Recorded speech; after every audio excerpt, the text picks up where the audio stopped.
Buenas gente del bajo mundo. El canal Nine and Treble se enorgullece en presentar un doblaje hecho por fans y para fans, con el único propósito de entretener. Traducido y narrado por Nine, edición por Treble. Todos los derechos de la obra le pertenecen a Jonathan Sims. Y sin más demora, The Magnum Archives. Episodio 10. Cazador de vampiros. Testimonio de Trevor Herbert sobre su vida autoproclamada como cazador de vampiros. Testimonio original dado el 10 de julio de 2010. Grabación de audio por Jonathan Sims, jefe archivista del Instituto Magnus en Londres. Comienza el testimonio. Está bien. Han pasado casi 50 años desde que he intentado darles una visita y escribir esto en papel. Y finalmente estoy aquí. Así que, ¿dónde empiezo? Mi nombre es Trevor Herbert, tal cual lo escribí arriba del papel, y la mayor parte de mi vida he vivido en las calles. De hecho, si han vivido en Manchester, hay una gran posibilidad de que hayan escuchado sobre mí. Me llaman Trevor el Vagabundo. Quiero decir, no es difícil pasarme por alto y he estado viviendo a la vista del ojo público por tanto tiempo que supongo que se me ha convertido en un tipo de entidad. Además de que cuento con una asombrosa habilidad para adivinar las edades de las personas. Las personas vienen a mí en las calles y me preguntan su edad, y yo se las digo y la mayoría de las veces se sorprenden cuando las adivino. Es divertido. Así que todos en Manchester conocen a Trevor el Vagabundo, claro. Escuché que alguien me hizo una página web y obtuvo un par de miles de likes. No sé lo que eso significa, pero suena bien. Obviamente no. No es eso por lo que estoy aquí, ¿bien? No. Estoy aquí porque también dediqué mi vida a buscar y matar vampiros. He matado a 5 personas las cuales estoy seguro que eran vampiros. Y hay otras 2 que puede que lo hayan sido o tal vez no. Desafortunadamente, hay un hombre que maté y estoy seguro que era humano. Pero también sabía que era un violento criminal, así que intento no sentirme tan mal al respecto. Estoy seguro que es difícil de aceptar, incluso para una organización como la suya, pero no tengo pruebas que enseñarles más que los dientes de vampiro que dejaré con este testimonio. No se molesten en reportarme a la policía por los asesinatos, lo cual estoy seguro que harán, ya que me han diagnosticado con cáncer de pulmón en última etapa y es poco probable que vaya a vivir por más tiempo de todas formas. Esa es la principal razón por la que finalmente estoy dando los detalles en escrito sobre las misiones que secretamente he realizado por la última mitad del siglo. Maté a mi primer vampiro en 1959. En ese momento aún vivía una vida normal, salvo por el hecho de la violencia familiar que sufríamos a manos de mi padre. Era un hombre malo, que terminó matando a mi madre en 1956. Fue un obvio caso de asesinato de un alcohólico, pero los tribunales lo señalaron como un accidente, y mi padre se libró de la prisión. Por suerte, mi hermano y yo solo tuvimos que soportar unos horribles meses con él después de que por fin terminara bebiendo hasta matarse. Tenía 13 años cuando finalmente murió, y mi hermano tenía 15. Tras su muerte hubo varios intentos de reubicarnos como huérfanos, pero siempre nos separaban y no soportábamos eso, así que siempre huíamos. Después de un tiempo terminamos siendo felices viviendo en las calles que en la casa de otro extraño. Era el otoño de 1959 cuando fuimos acogidos por Sylvia McDonald. No fue ninguna adopción oficial, pero hacía mucho frío, estábamos a finales de octubre, y nos vio temblando frente a la calle que antes daba al King's Arras Hotel, en Tipping Street, antes de llegar a la circunvalación. Viéndolo ahora, creo que iba a ese lugar buscando en todas partes por víctimas como mi hermano y yo. Y debo decir que esa cosa las encontró con éxito. La cosa lucía como una mujer mayor. Creí que era una viuda por la forma en que se vestía de negro y llevaba una extraña postura, la cual ahora sé que es la característica de un vampiro, pero en ese entonces no lo noté. La mayoría de los ancianos habían vivido la guerra y no era raro que actuaran de una forma extraña. Creí que era el caso de Sylvia McDonald, y después de una ligera discusión, mi hermano y yo accedimos ante su oferta de comida y refugio. Déjenme contarles un poco de los ademanes de los vampiros, porque una vez que me enseñé a leer, leí todo lo posible que pude sobre el tema, y no se describe claramente en los libros que he hallado. Verán, de mis propias anotaciones, Creo que un vampiro es más un animal que una persona, y no debe tomarse como una palabrería, sino tal cual a cómo actúan. No creo que los vampiros sean humanos, más que en su propia apariencia, y tampoco he visto que hayan procreado a más de su especie con solo alimentarse. Una cosa que debo recalcar es que ellos no hablan. De hecho, en mi total experiencia, son absolutamente mudos. No necesitan respirar, por lo que tampoco necesitan una tráquea en su garganta. Sin embargo, son capaces de hacerse entender con absoluta claridad, aunque los ademanes que hacen nunca han sido completamente claros para mí. Cuando Sylvia McDonald se nos acercó ese día en el callejón, comprendimos que ese era el nombre que me había dado y que nos estaba ofreciendo comida y una cama, incluso si no musitó un solo sonido. Pero no recuerdo que la cosa hubiera dicho una palabra para llamarnos, y mucho menos nos extrañó en lo más mínimo. Nunca comprendí enteramente cómo había sido capaz de hacerlo, y dudo que alguna vez lo haga. Solo puedo asumir que es algo instintivo en forma de hipnosis o control mental. Otro malentendido con el que siempre me he enfrentado al hablar de vampiros es que las personas creen que no pueden salir a la luz del día. Pueden hacerlo. Los he visto evitar la luz directa del sol lo más posible, y normalmente usar mucha ropa para cubrirse cuando se mueven durante el día, pero no parecen tener problemas al hacerlo. Diría que son más débiles durante el día, pero siguen siendo incierto para mí si esto se debe científicamente a la luz del sol o simplemente porque la maldad posee menos poder en las horas del día. Sylvia McDonald se nos acercó en una tarde nublada y la mayor parte de su pálida piel estaba cubierta. Si la luz del sol realmente lastima a un vampiro, entonces lo más probable es que ya lo hubiera destruido. Esa tarde, mi hermano Nigel y yo estuvimos de acuerdo en ir a la casa de Sylvia McDonald, esperando tener un techo sobre nuestras cabezas por un rato. Vivía en Lome Street, la calle sigue ahí, aunque la casa fue destruida hace años, y solo queda un lote baldío donde solía estar. A veces voy a ese lugar a dar mi pésame, ya que mi hermano no tuvo ningún entierro o tumba donde pudiera visitarlo. La casa era antigua, incluso cuando entré en 1959. Me golpeó una oleada de olor a cobre que no pude reconocer en ese momento, pero era sangre vieja. Tenía 16 años y no contaba con la misma experiencia que tengo ahora. Era obvio que los muebles y el tapiz no habían sido cambiados desde hace décadas, y una gruesa capa de polvo lo cubría todo. Incluso el suelo estaba pálido por el polvo, a excepción por la línea recta en donde Sylvia McDonald se movía. La cola de su vestido se movía tras ella. Recuerdo haberme preguntado si Sylvia McDonald hacía siempre el mismo recorrido por su casa, mientras notaba los claros rastros de los pasillos por los que pasamos ante cada habitación. Ningún mueble parecía haber sido usado, y cuando levanté un libro de uno de los estantes, las páginas estaban rígidas gracias a la humedad y el moho. Para ese momento comencé a sentirme intranquilo, pero cualquiera que fuera el poder de persuasión que tuviera ese vampiro, me calmó lo suficiente para continuar siguiéndolo junto a mi hermano. Subimos por la escalera y me guió a una pequeña habitación con una cama en ella. Me hizo saber que ese sería mi cuarto y me dejaron ahí mientras Sylvia McDonald se llevaba a mi hermano a la habitación siguiente. Cuando regresó, trajo consigo una bandeja con fruta y me la ofreció. La fruta claramente parecía ser de hacía semanas y estaba en diferentes etapas de putrefacción, pero solo para apaciguar a esa cosa, hallé una manzana y un par de uvas que parecían decentes y las comí. La cosa me miró silenciosamente todo el tiempo y luego se giró y salió hacia la habitación de Nigel. Para ese momento, lo que fuera que esa criatura me hubiera hecho para que le obedeciera, había comenzado a desvanecerse y comencé a darme cuenta lo mal que estaba todo. También me di cuenta que no parecía haber una salida sencilla de esa casa. Todas las ventanas había visto tenían barrotes, y recuerdo cómo Sylvia McDonald había cerrado con llave la enorme puerta detrás de nosotros después de haber entrado.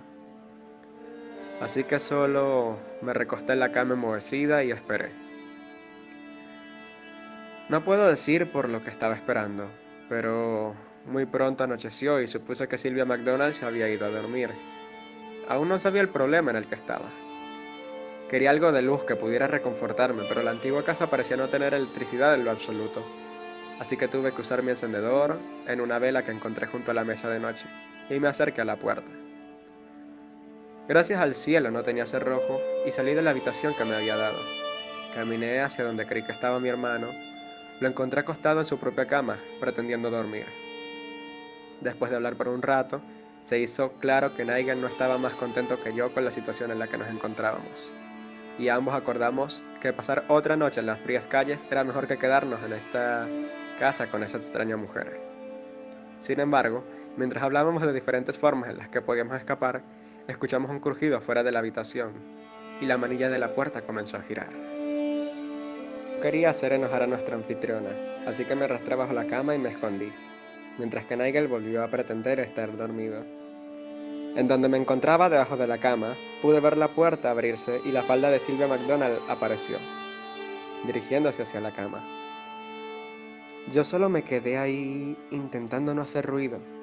Eso no me enorgullece y a veces estoy seguro que no hacer nada provocó la muerte de mi hermano, pero la mayor parte del tiempo entiendo que si hubiera hecho notar mi presencia ante el vampiro, entonces yo también habría muerto. De cualquier forma, la verdad es que no hice nada cuando escuché los forcejeos por encima de mí y el gimoteo estrangulado de Nigel. La criatura se volvió rápidamente y arremetió. Algo cayó al suelo frente a mí, pero no vi que mis ojos se fijaron en Sylvia McDonald, mientras se abalanzaba sobre mi hermano. Abrió su boca y me di cuenta que era la primera vez que lo hacía desde el momento en que la conocimos, y no pude ver nada dentro más que docenas de largos dientes gruesos y puntiagudos como los de un tiburón. En un movimiento limpio, clavó esos dientes en el cuello de mi hermano y le arrancó un enorme pedazo de carne. La sangre comenzó a salir del cuerpo tembloroso de Nigel, mientras que la garganta de Sylvia McDonald comenzó a contraerse. Su quijada se extendió mostrando una larga lengua cilíndrica con el grosor de mi antebrazo. Serpenteó de su garganta y se aferró a la grotesca herida. Se escuchó un asqueroso sonido de succión. Fue el primer sonido que verdaderamente he escuchado que la criatura hiciera, mientras la lengua succionaba la sangre de la garganta de mi hermano. Y solo me quedé ahí mirando mientras su estómago comenzaba a hincharse y expandirse. Su nueva protuberante barriga se contraía contra el vestido negro que usaba. Después de los 10 minutos más largos de mi vida, el vampiro terminó. Su lengua regresó a su garganta, seguía goteando sangre del pálido cadáver de mi hermano.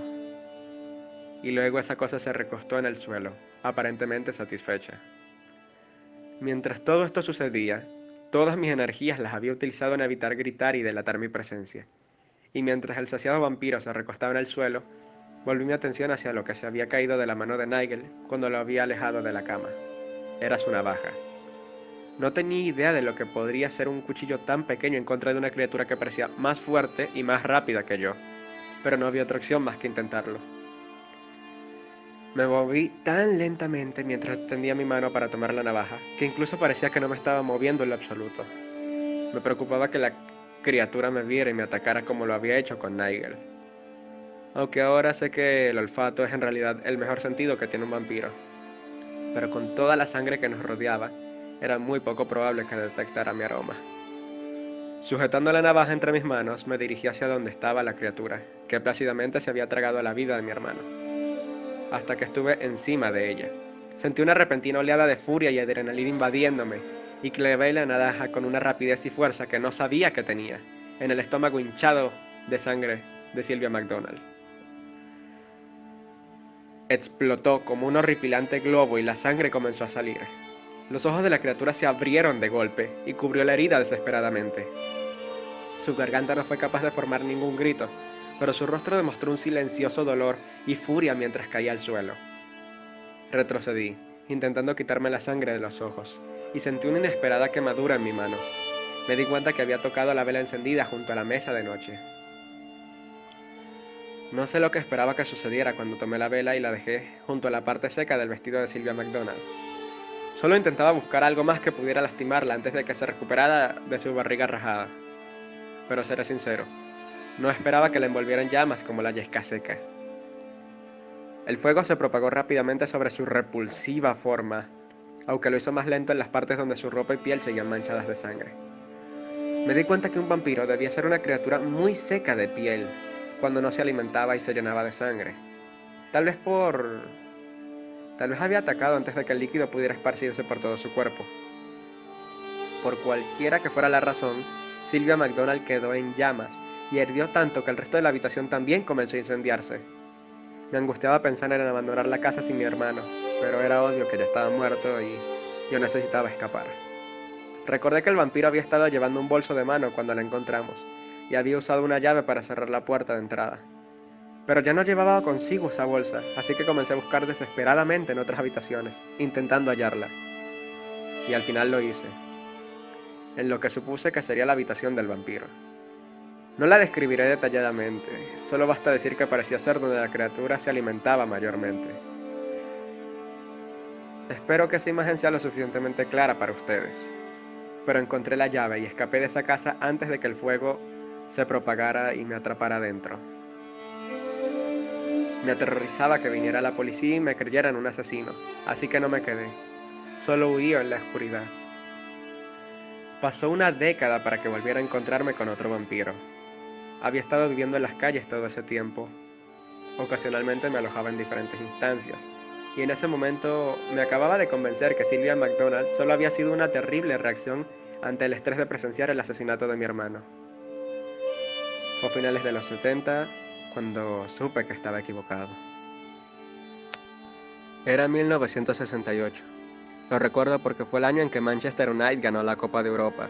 Y me fue bien gracias a ello. La gente es más generosa con los vagabundos cuando están felices debido al éxito de un deporte. La noche de un viernes normalmente la pasaba rondando el Oasis Club en Lloyd Street y ganaba limosna de cualquiera que estuviera los peores estragos del alcohol. Y bueno, esa noche en particular me estaba yendo bien. Era una noche cálida de junio y no había pasado mucho de la copa final y todos estaban de buen humor. Ahora, por las 11:30 de la noche, divisé a un extraño vestido idealmente para bailar, saliendo del club con una chica. Recuerdo pensar que serían buenos para la limosna, así que me acerqué. Les di todo mi discurso y esperé. El hombre me miró y comprendí que no me daría nada, así que me aparté. Fue cuando se giró para irse que me di cuenta que no había abierto su boca, y los recuerdos de Sylvia McDonald regresaron repentinamente en un parpadeo. No estaba seguro de lo que debía hacer, así que lo seguí desde lejos. No intenté esconderme o camuflarme, ya que desde hace tiempo había aprendido, y sigue siendo tan cierto como lo era en ese entonces, que realmente nadie le presta atención a un vagabundo.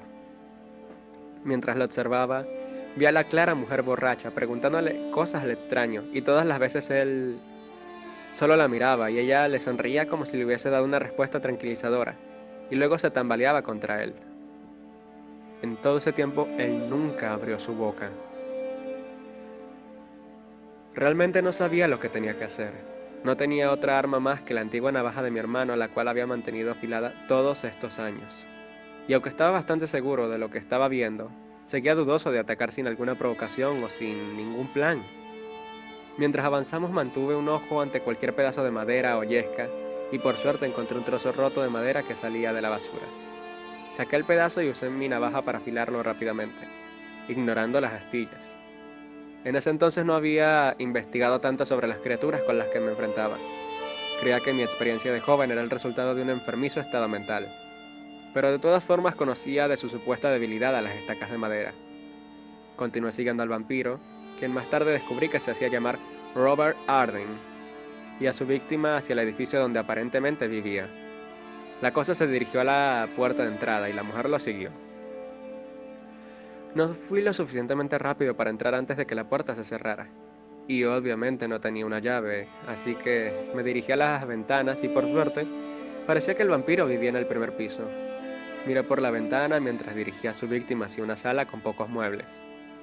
No pude ver ninguna señal clara de degollamientos pasados, pero recordé la forma tan limpia en que Sylvia McDonald había extraído toda la sangre de mi hermano, así que eso no me pareció para nada extraño. Intenté abrir la ventana gentilmente y me di cuenta que estaba cerrada. así que deambulé por el jardín en busca de una piedra más pesada que pudiera encontrar y observé lo que sucedía dentro. Tenía que estar seguro. De pronto, Robert Arden se movió sutilmente detrás de su presa, que ahora estaba sentada, y finalmente abrió su boca para revelar una hilera de dientes de tiburón que sabía que estarían ahí. Lancé la roca contra la ventana, cubriendo la habitación con pedazos de cristal y provocando que la mujer gritara sorprendida. Robert Arden levantó su cabeza incrédulo y por un momento nuestros ojos se encontraron. Y supe que había cometido un terrible error. La mujer miró a su monstruoso acompañante y al ver su boca abierta gritó con más fuerza, aterrorizada. En un simple movimiento, mucho más rápido de lo que esperaba, Robert Arden cruzó la ventana y me atacó. Forcejé y luché, pero la cosa era más fuerte que yo, y apenas podía mantener sus filosos dientes lejos de mi garganta. Fue la primera y última vez que mi piel ha tocado la de un vampiro. Su piel era fría y esponjosa, como si fuera el interior de una manzana magullada, y sentí la bilis correr por mi garganta, incluso mientras luchaba por mi vida. Finalmente, sus dientes mordieron mi cuello. No fue tanto como para matarme al instante, pero fue con la fuerza suficiente para hacer que la sangre fluyera. En ese momento vi un tipo de frenesí inundar los ojos de Robert Arden, y con un espasmo, el parásito de su lengua salió de su garganta, y la sentí aferrarse a mi cuello. No sé si alguna vez han sentido que les succionan la sangre, pero no se los recomiendo. Bueno, para este punto tengo que confesar algo. Desde hace 3 años antes de que esto sucediera, e igualmente de vez en cuando en unos lapsos de tiempo desde ese entonces, he tenido una relación con la heroína. La probé por primera vez un poco después de la muerte de Nigel, y desde entonces he recaído una y otra vez.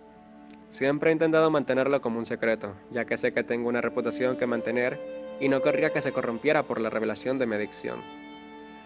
Pero es importante señalar esto, ya que creo que los restos de heroína que aún quedaban en mi organismo, esa noche hicieron que el vampiro Robert Arden apartara su lengua de mi cuello y comenzara a temblar, como si de repente hubiera recibido una violenta descarga eléctrica. Yo me mantuve quieto, intentando recomponerme lo suficiente para volver a la lucha, cuando escuché los gritos. La mujer que había sido su víctima estaba de pie sobre el tembloroso Robert Arden y lo estaba apuñalando con un cuchillo de cocina sin parar. El vampiro no pareció ser capaz de arremeter contra las violentas embestidas, sin importar lo fuerte y rápido que fuera, y se mantuvo en el suelo. Eso me regaló los preciosos segundos que necesitaba para ponerme de pie y buscar mi improvisada estaca de madera. La tomé y la clavé en donde creía que debería estar el corazón de esa cosa. Fue más fácil de lo que creí, su pecho era suave y blando, y no parecía existir ninguna caja torácica que impidiera el golpe. Robert Arden se puso rígido y helado, aparentemente incapaz de mover su cuerpo, aunque noté que sus ojos comenzaban a moverse en todas direcciones salvajemente. En ese momento la mujer, cuyo nombre nunca supe, soltó el cuchillo y comenzó a correr. Nunca la volví a ver, pero salvó mi vida. Saqué mi encendedor y envolví en llamas a Robert Arden, igual que Sylvia McDonald antes que él. El fuego lo consumió en un par de segundos y para el momento en que llegó la policía, no quedaba nada más que una pequeña mancha de asfalto quemado. Tuve suerte esa noche, y nadie vio nada o llamó a la policía antes de que terminara, y me alejé del lugar. Pero siempre fui más cuidadoso después de esa noche. Aunque después de ese día, nunca me volví a cuestionar de que me hubiera equivocado sobre la existencia de los vampiros. Siempre me mantenía alerta, pero a veces era demasiado ansioso, como fue el caso de Alain Dupont, a quien maté en 1982, y más tarde supe que era humano. Supongo que son muy inusuales y se alimentan muy pocas veces, por la evidencia que he visto de sus comidas mortales. Si existieran muchos vampiros o si comieran más frecuentemente, el número de desapariciones sería notado rápidamente para el resto de la sociedad. No sé lo que hacen con los cuerpos de sus víctimas, y eso siempre me ha desconcertado, ya que no cuentan con ningún mecanismo para comer comida sólida. Y no creo que existan tantos, ni siquiera unos cuantos asesinatos donde los cuerpos se encuentren completamente drenados de sangre. Y realmente no creo que se críen entre ellos, ya que la población vampírica parece ser tan escasa para que esta sea siquiera una posibilidad. Fin del testimonio. Según Martin, quien estuvo aquí cuando recibieron este testimonio, Fue en este momento de la declaración del señor Herbert que señaló que necesitaba descansar antes de continuar. Lo llevaron a la sala de descanso donde pudo dormir en el sillón. No volvió a despertar. Desafortunadamente sucumbió al cáncer en ese lugar. Martin dice que el personal estaba consciente de lo que sería que era la enfermedad del señor Herbert y le habían recomendado buscar asistencia médica antes de que diera su testimonio. Pero el viejo les respondió bruscamente que no esperaría otro segundo para hacer su declaración. No sé si esto le agrega o elimina más credibilidad a su historia. Sin embargo, existe importante evidencia que corrobora la versión de los eventos contados por el señor Herbert en todos los aspectos excepto por el vampirismo. Existe un reporte noticiario de un incendio en 1959 que incineró una casa en Lome Street y que aparentemente le arrebató la vida a un chico de 18 años, pero no se hace mención alguna del propietario. Y un reporte policíaco de 1968 confirma la desaparición de Robert Arden en Manchester. Dados los indicios de violencia que incluyen una ventana rota y el rastro de un incendio, aunque no se encontraron restos humanos. También hay un reporte de asesinato sobre un tal Alan Dupont, donde su cadáver prácticamente carbonizado fue hallado en su hogar el 2 de agosto de 1982. Desafortunadamente, el señor Herbert nunca fue capaz de dar detalles de los otros, así que no podemos confirmar su declaración. Sin embargo, había una bolsita que quedó junto a su testimonio, la cual parece contener 6 dientes de tiburón de diferentes tamaños.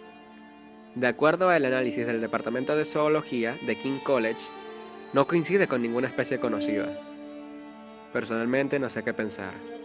Realmente no creo en cuentos de vampiros, pero no puedo evitar notar que el testimonio dado parece ser la fotocopia de una fotocopia, y no he podido encontrar unos supuestos dientes de vampiro en ningún lugar de los archivos, o del cuarto de contención de seguridad.